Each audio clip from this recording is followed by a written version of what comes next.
welcome for the first speaker, titled presentation titled AI-enabled IoT-based hand rehabilitation system by Dr. Ahmad Azlan from University Technology Brunei. Please welcome. Thank you.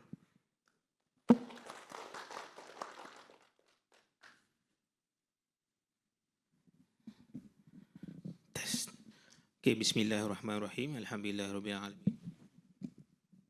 Rabbi shrah li sadri wa yassir li amri wahlul 'uqdatam min lisani yafqahu qawli. Very good afternoon, everyone. Hope that everyone ready to what we call that see my presentations pertaining on the title of AI enables IoT-based hand rehabilitation system. Okay, it's not working. Okay, never mind. Just use this. It's not working. This. Okay, so as a background, the main purpose for our project is on highlighting the issue of stroke and neurological disorder limit upper limb function across ASEAN.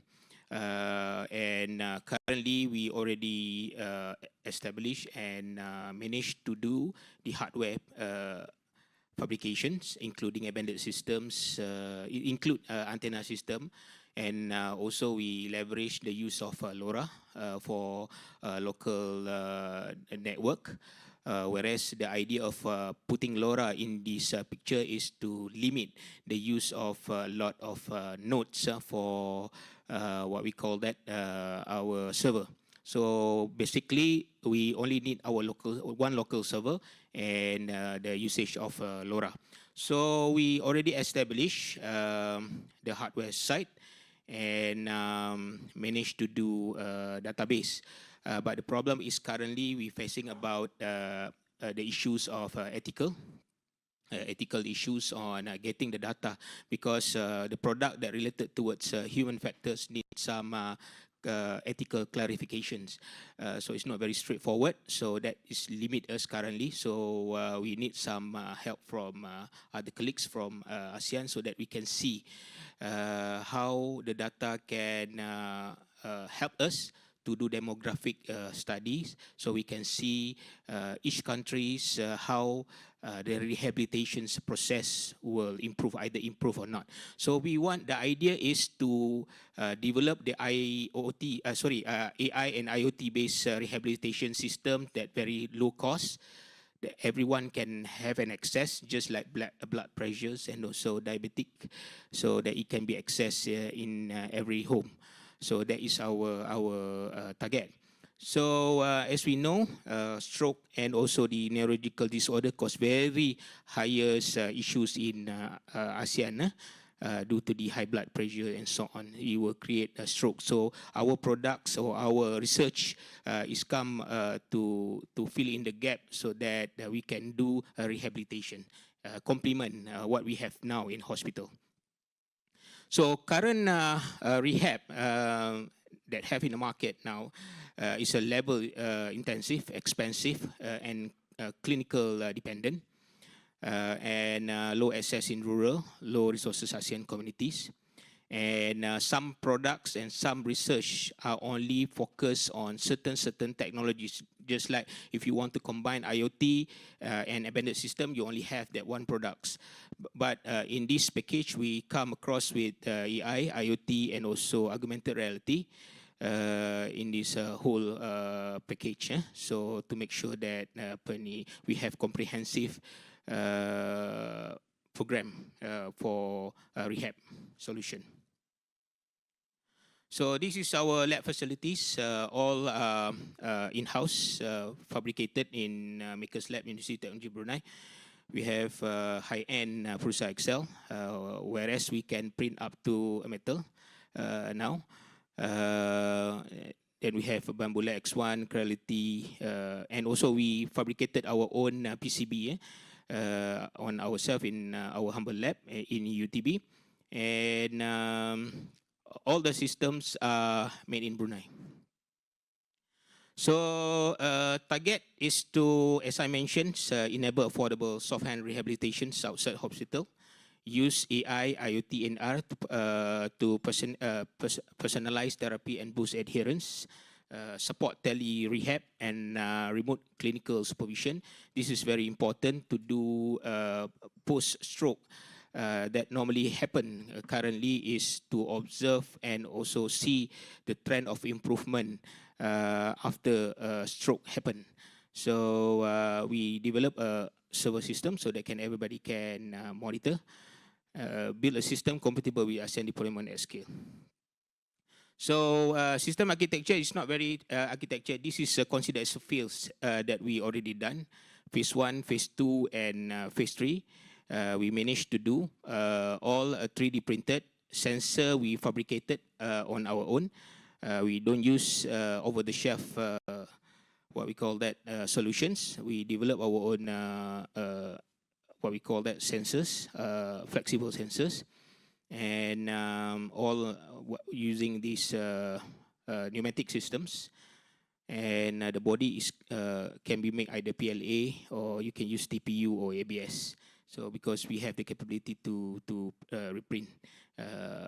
And we already established also the Unity 3D for augmented reality. And the EMG, we put it as well to monitor the muscle activity. So it come in the package, whereas they have EMG, flex sensors, gyro, and also camera for AI gesture recovery, IoT. We implemented LoRa as well for local data, what we call that, establishment. And the idea is to limit or to reduce amount of node to the server. So all the things are controlled throughout the local network through LoRa. Then Phase 2, we already done testing and validations, whereas the data can be monitored.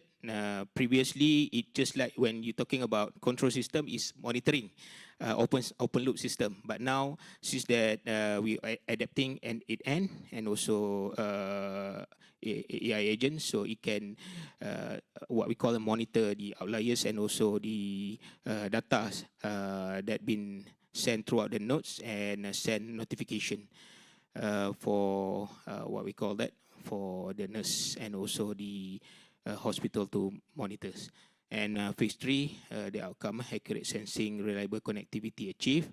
So we already done Phase 1, Phase 2, and Phase 3.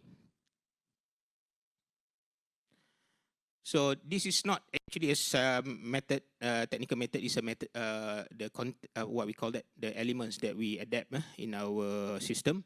We have EMG. EMG for motion data set we collected from both healthy and post-stroke participant to capture a wide range of movement pattern and muscle signal.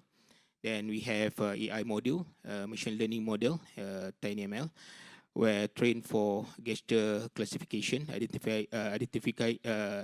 identifying specific hand movement from sensor input, motor recovery trend predictions, estimation user progress over time for personalized therapy. And we have AR, augmented reality, developed using Unity 3D to make sure that when you use this equipment, it's enjoyable. It's just like a game.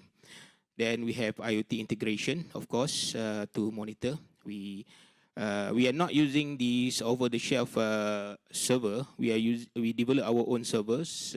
We have Raspberry Pi for local server, then integrated with Firebase, and then we have Node-RED, and also MQTT to monitor all this data that's been transferred to, from our node to the server. And we backup it by using a memory card to make sure that the data is still reliable. If anything happened to our server, then we have a backup with memory card.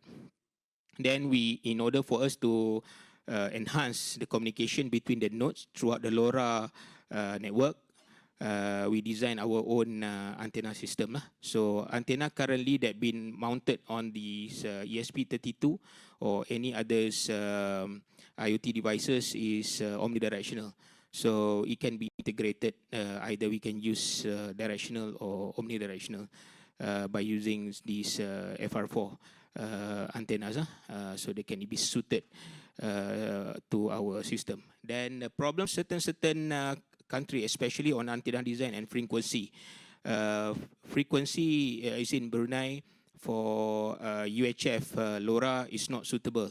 It's not permitted. It's not permitted to be used in Brunei, so we have to change the design from 432 megahertz to 800 plus LoRa to make sure that it's comply with the local regulations.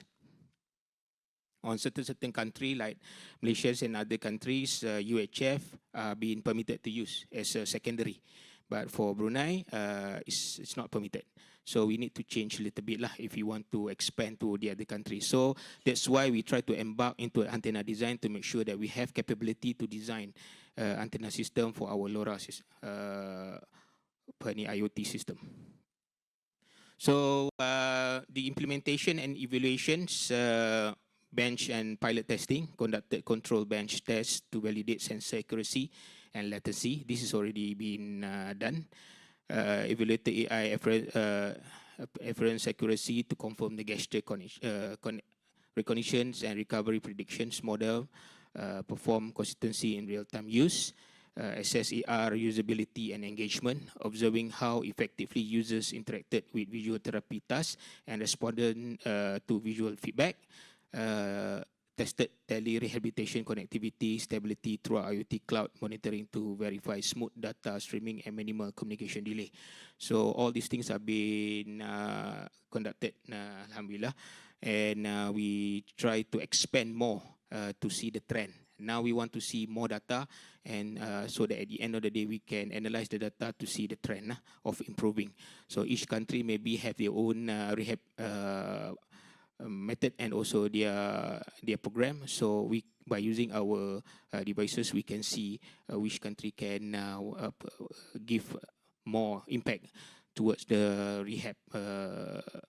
rehabilitations process.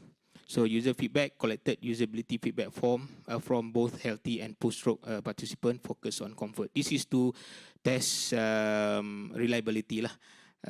Because as we mentioned, we have a problem with ethical data. And currently we are collaborating with Jurudempak Medical Center and also Health Innovation Lab in Brunei. So maybe we are called for any other collaborators in ASEAN so that we can have more data and more sensor development. So impact scientific and technical, converge AI, AR and IoT, soft robotics. We're involved in soft robotics in one rehab platform. That is our main invention and also research. Provide data set foundation for clinical AI models. Enable objective quantified rehab metrics instead of subjective observation. So, so impact society to the ASEAN, affordable alternative for B40s. This is a term that being used in Malaysia, B40, and rural communities. Reduces travel, clinical workload through home-based rehab. So as I mentioned, so our target is one home, one rehab equipment, just like our high blood pressure monitor and also glucose monitor. So improve motivation via interactive AI feedback and enable remote therapies oversight across ASEAN borders. So which means that all participants that involved in this project can monitor the data set.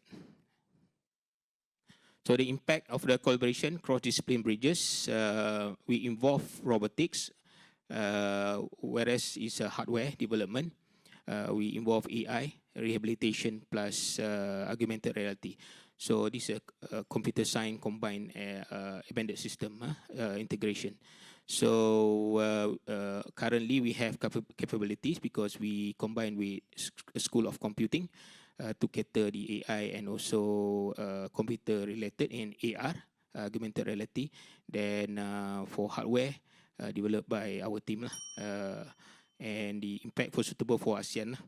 And this outcome, before we come into the conclusion. The outcome, working prototype with AI-enabled sensor integration, initial EMG, and motion dataset establishment to monitor our muscle, and AR rehab interface and IoT dashboard functioning, basic for clinical validation and technology transfer. And last but not least, conclusion. So the target is democratize stroke rehabilitation in ASEAN. So the method, we are using AI and also IoT.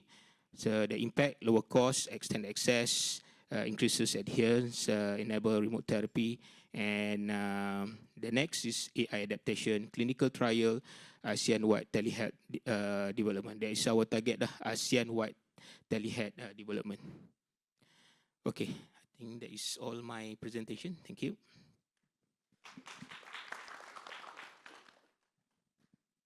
Thank you very much, Dr. Ahmad Azlan. Now may I welcome the floor for question and answers.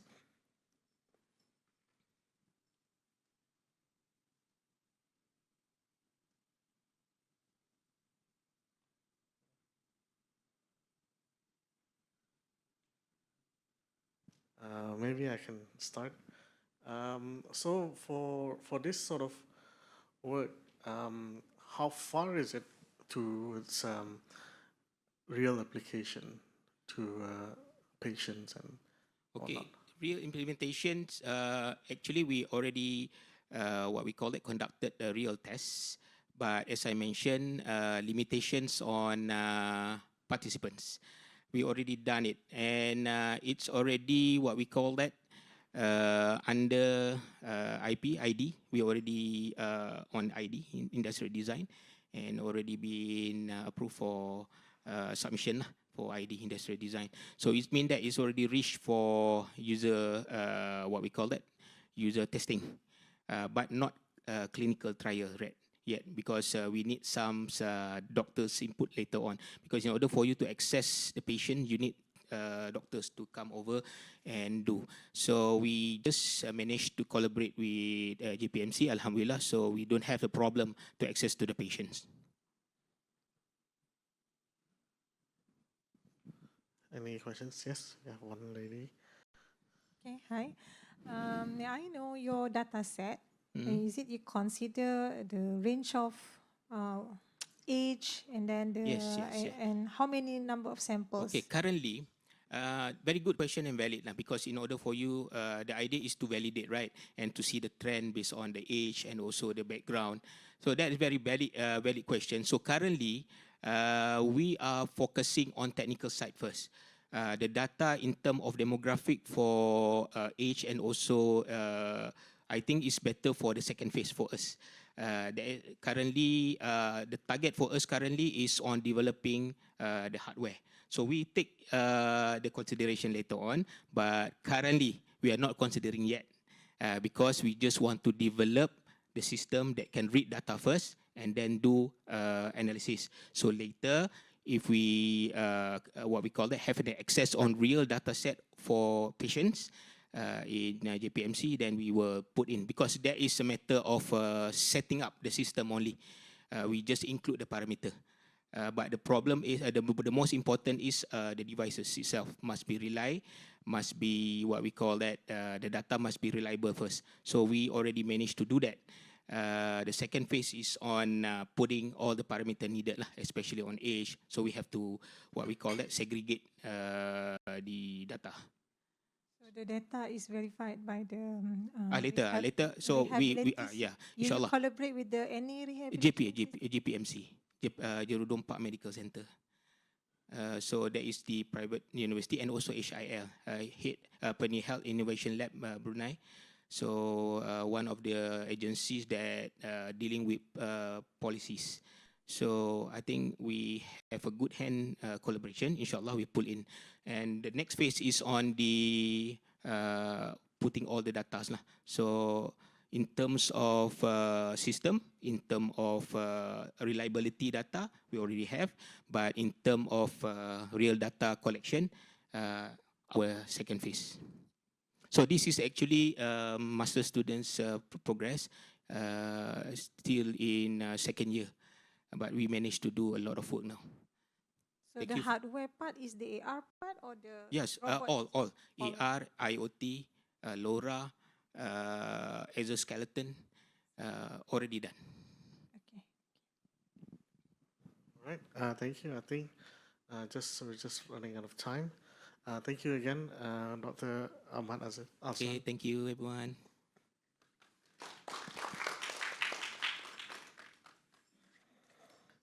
May I present the next one with the title Integrating AI, Sensors, and Mobile Platforms for Community-Based Elderly Support in ASEAN, presented by Kamas Wiharja from Telkom University Indonesia. Welcome you to the floor. Thank you. Okay.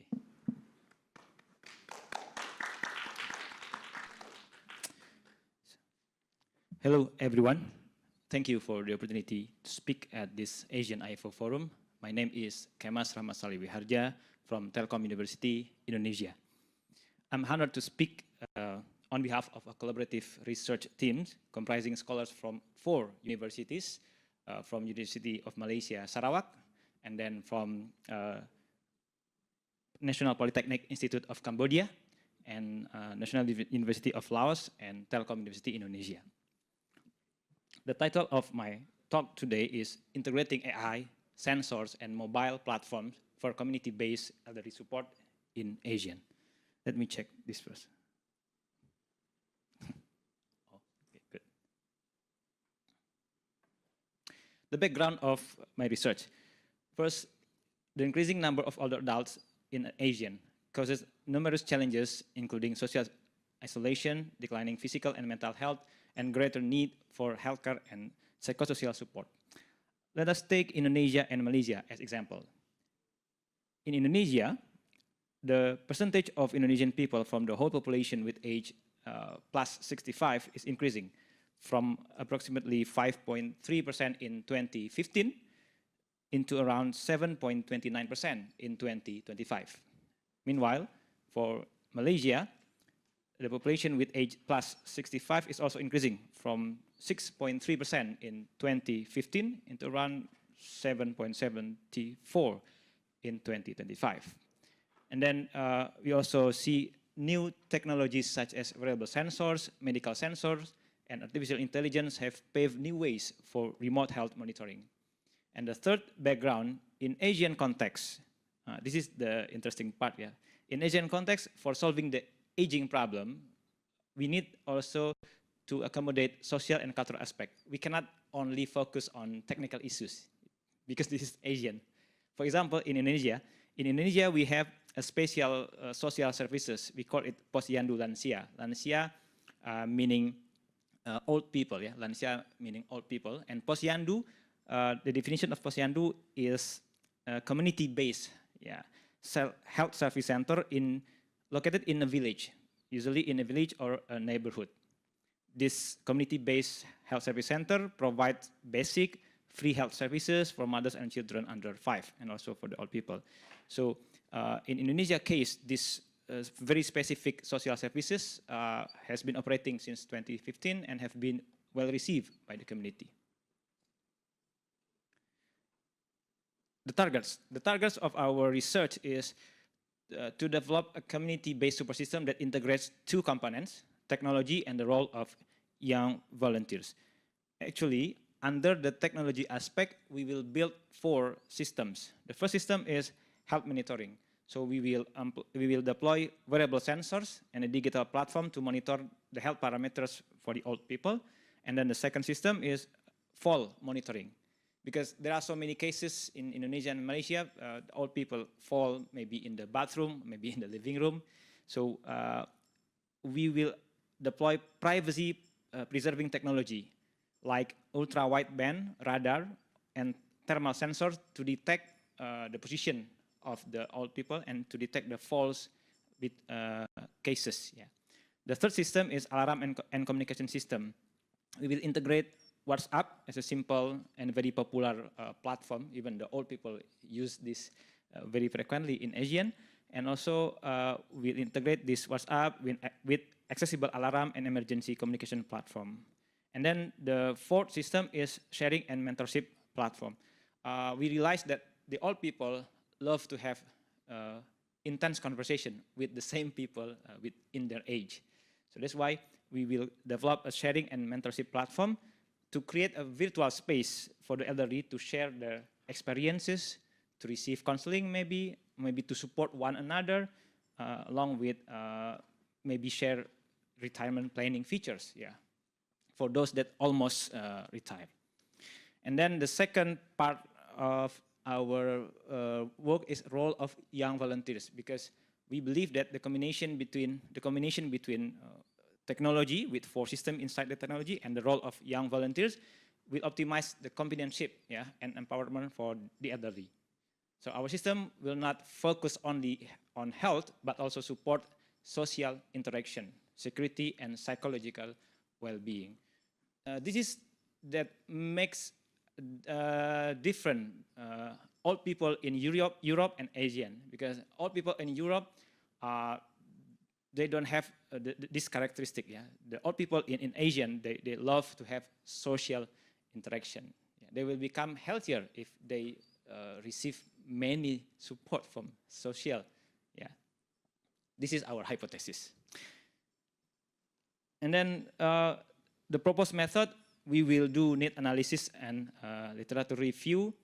We will do it in 4 countries: Cambodia, Laos, Indonesia, and Malaysia. And then we do system model design. We will establish the community core, and then we will develop the prototype, and then we will integrate the system, 4 systems, and then we will do field testing, collecting the data, analyze the data, evaluate it, and then we will make a sustainable program development. That's why in our team we have one person focused on the business model and also the management.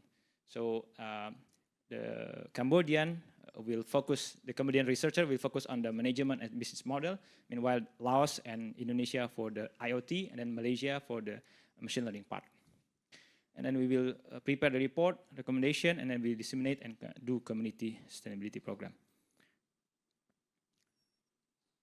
And then 5 phases of proposed method. So we have 5 phases of our proposed method. We'll do planning and system design. In this stage or phase, we will design the system model, identify the stakeholders, and then develop the collaboration plan, establish the community core team. And this one is the most important stage or phase, because in this part we will develop all apps and 4 type of platform that I mentioned before, and then we will integrate it. And then in this stage or phase, we will do data collection, organize routine community activities, and then we'll do refinement, system testing. And then in data analysis, we will do quantitative and qualitative analysis, and we will draft the research report and sample DC recommendation. We will develop sustainable community programs, and the last stage is disseminate and replicate. We want to replicate our model to other Asian countries, and we will mentor new communities interested in adopting this model. To analyze the data, we will use several techniques, including descriptive and inferential statistic analysis to measure changes in perceptions and satisfaction levels of the elderly before and after system implementation. We'll do thematic analysis to identify key themes from interviews and FGDs regarding the barriers and potential of the community support system. And then we will do validity and reliability testing, just to ensure the validity of measurement instruments. Impact, so we do hope that our proposed research will have impact in scientific and technological aspect. We will establish a new model of technological innovation for elderly care, because we will integrate AI-based health monitoring, variable sensor, using ultra-wideband radar and thermal sensor, and then communication system, WhatsApp-based alarms, into one unified super platform. And then novelty in AI application. Usually people use AI for predicting, or maybe for classification, or maybe for clustering. But here we use AI not only for helping us detecting fall or maybe monitoring health, but also for screening the volunteer profiles, because we will try to attract many young people to help the older people in maybe in one neighborhood unit. Yeah, so we will use AI to help us in screening this profile, because we don't want to get not good people, yeah, inside the community. And also we will use sorry. Yeah, we also will use AI for screening the offering. Yeah, because in our system we can ask help from the young, yeah, to help the old people. But we want to make sure that the assistance offer that come from the old people is a very relevant one, not something that misclassified. And then the third, development of a replicable model. We want this model to be able to be replicated in other countries. And then we hope that our work will help AI and sensor research in Malaysia, Laos, Cambodia, and also Indonesia. Impact in societal. So we want to improve the quality of life for the elderly, and we hope that our platform can grow strong and can make a strong social interaction between the young and the older people.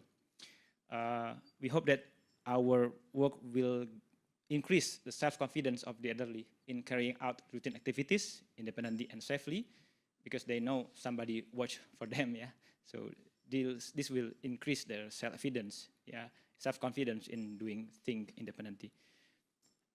We also hope that the elderly individuals will be more confident in adopt and utilize technology, and also we hope that our approach will have impact in policy and social program.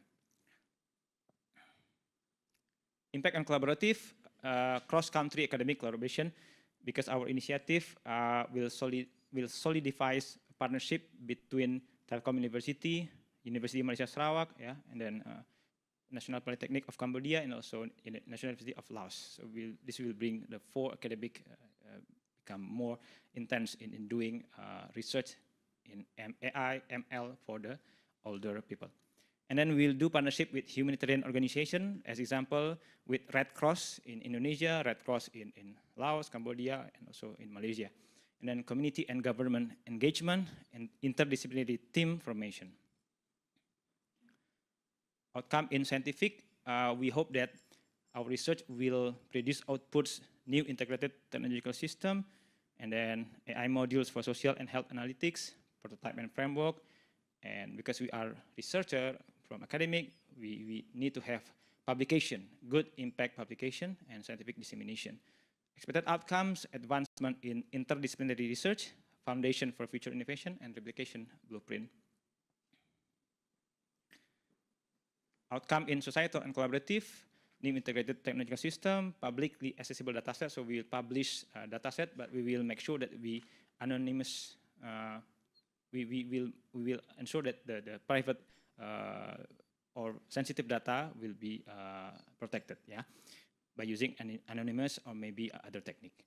And then policy and practice guidelines, educational and training resources, outcomes. We hope that our research will enhance quality of life, promote digital inclusion for the old people, adoption and technology transfer. Meanwhile, for the outputs for the collaborative, institutional partnership, engagement with humanitarian and governmental bodies, and then for the outcomes, sustainable Asian research network, new research and mobility opportunities, and community academia partnership model.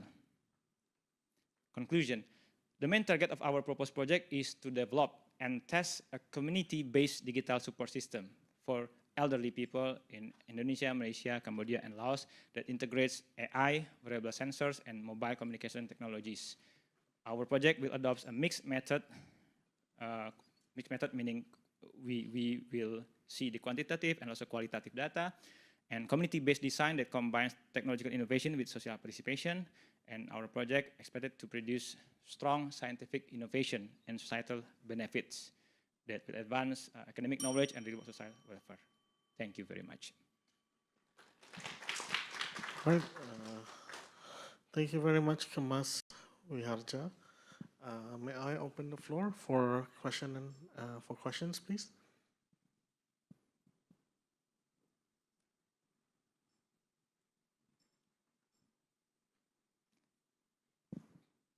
Okay. Again, I will start the conversation. So I know you're going to be collecting some data and wearables as well. Yep. From the wearables. What kind of wearables do you have in mind, or in that case, to get that amount of data, how much of a scale are we talking about?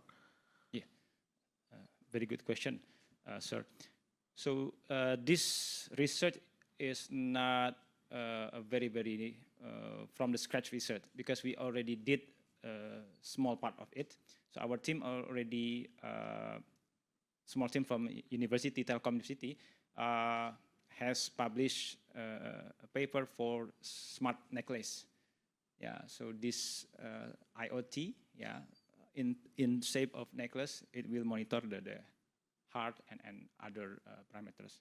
So we already did this, yeah.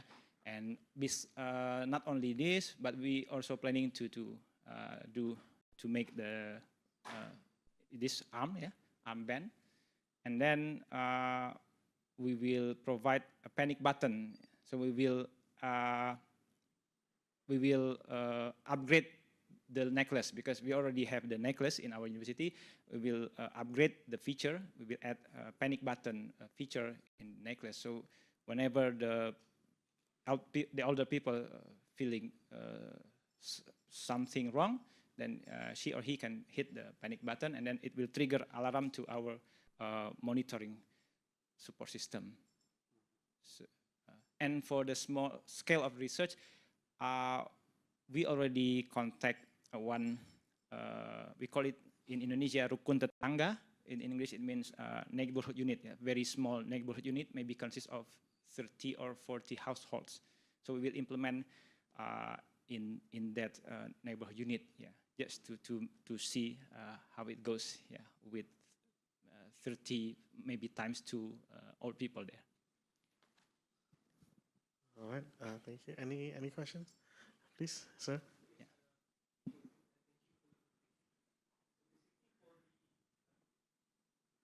So I think you did mention that you have like a sensor or something, yeah, that will be trigger the center, right? yeah, because they can hit the panic button. Yeah. But how actually you connect that one to the, you know what, they say someone is actually in the remote area, yeah, remote area. I mean, do you use like any I don't know, maybe you use like 4G or 5G network in order to connect to the, you know, to the base stations or something like that. So how actually you use that one actually to connect in terms of the communications? Yeah. Okay, thank you very much, Doctor. A very good question.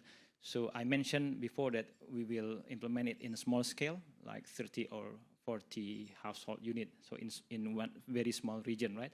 So usually in that region, there will be one health center, yeah, in that region.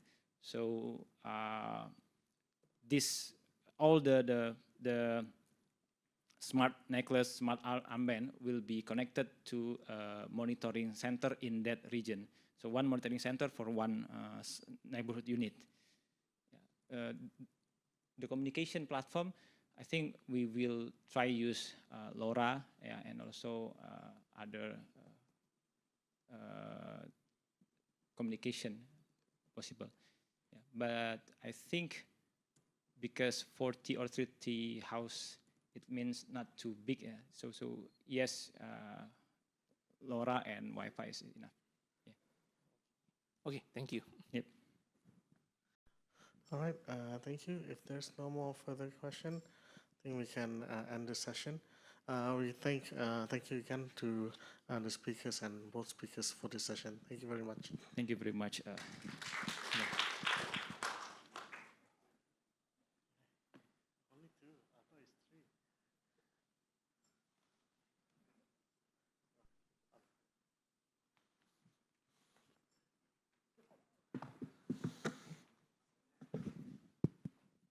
Good afternoon, everyone. I'm Kanok Wetang Pimolat from National Electronics and Computer Technology Center or NICT in Thailand. I have been assigned to be the chair of the section number 6, ICT for Health and Welfare number 2. So in this section, we have 3 speakers. So for each speaker, you have 15 minutes for the presentation and 5 minutes for the question. And when the time keeps